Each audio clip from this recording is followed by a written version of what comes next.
আসসালামু আলাইকুম। এই যে যেখানে দাঁড়াইছি এটা হলো সেই স্তম্ভ। এই স্তম্ভের মধ্যেই এখানে দাঁড়িয়ে আমাদের নবী পাক সাল্লাল্লাহু আলাইহি সাল্লাম বিদায় হজ্জের ভাষণ দিয়েছিলেন। উম্মতের জন্য উম্মতের হেদায়েত বাণী দিয়েছিলেন, উম্মতের কাছ থেকে অনেকটা বিদায় নিয়েছিলেন। আর এখানেই আল ইয়াউমা আকমালতু লাকুম দীনাকুম ওয়া আতমামতু আলাইকুম নি'মাতি ওয়া রাদিতু লাকুমুল ইসলাম দীনা। এই আয়াত নাজিল হয়েছিল, যার মাধ্যমে আল্লাহ পাক রব্বুল আলামিন কোরআন এবং ইসলামকে সমাপ্তি ঘোষণা দিয়েছিলেন। ইসলাম পরিপূর্ণ, ইসলামের পূর্ণতা এই আয়াতের মাধ্যমে আল্লাহ তাআলা ঘোষণা দিয়েছিলেন। তো এই সেই স্থান, এটা হলো জাবালে রহমতের এই জায়গা। আর এই জাবালে রহমতের এই যে চতুর্দিক দিয়ে দেখা যাইতেছে, এটা হলো আপনার আরাফার ময়দান, ময়দানে আরাফা। হ্যাঁ, তো এই সেই ময়দানে আরাফা। এই আরাফার ময়দানেই হাজী সাহেবগণ জিলহজ্জের ৯ তারিখ ইয়াউমা আরাফা যাকে বলা হয়, ওই দিন এখানে এসে হাজী সাহেবগণ অবস্থান করেন।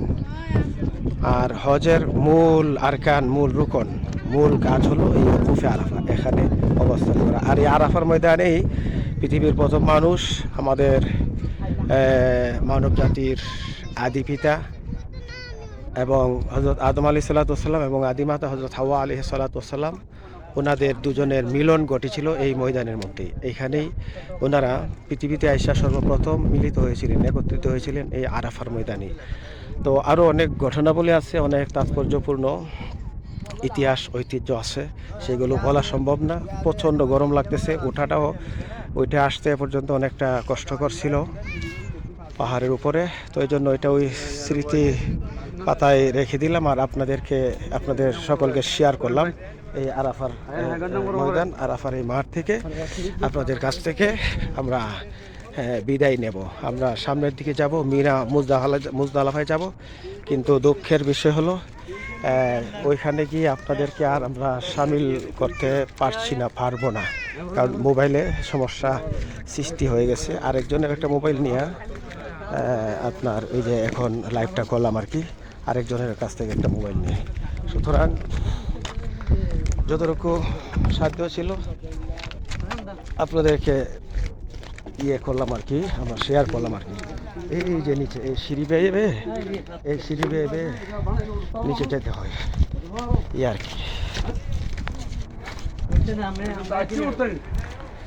আল্লাহ সুবহানাল্লাহ সুবহানাল্লাহ সুবহানাল্লাহ সুবহানাল্লাহ, ইয়া আল্লাহ ইয়া আল্লাহ। অনেকটা কষ্ট করে আমরা, অনেক মাজুর মানুষ। এই যে আবু সালেহ ভাই একজন আমাদের সঙ্গী, অনেক অসুস্থ মানুষ, হ্যাঁ, পায়ে সমস্যা। সেম আমারও পায়ে সমস্যা অ্যাক্সিডেন্টজনিত কারণে। আরও আজকে যে বললাম অনেক জার্নি হয়েছে। তো তারপরেও আবার জীবনে কখন কোন দিন আল্লাহ তাআলা নসিব করে তার তো কোনো নিশ্চয়তা নাই। এই আশাতেই আসছিলাম আর কি, এ পর্যন্ত আসছি। তো আমরা একটু ওই দিকে যাব, যে মিনা মুজদালিফা এবং যে আরও কতগুলো জায়গা আছে, মসজিদে নামিরা, ওইগুলোতে আমরা যাব।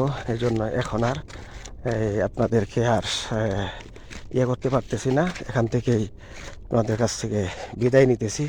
সবাই ভালো থাকবেন, সুস্থ থাকবেন। আসসালামু আলাইকুম ওয়া রাহমাতুল্লাহি ওয়া বারাকাতুহু।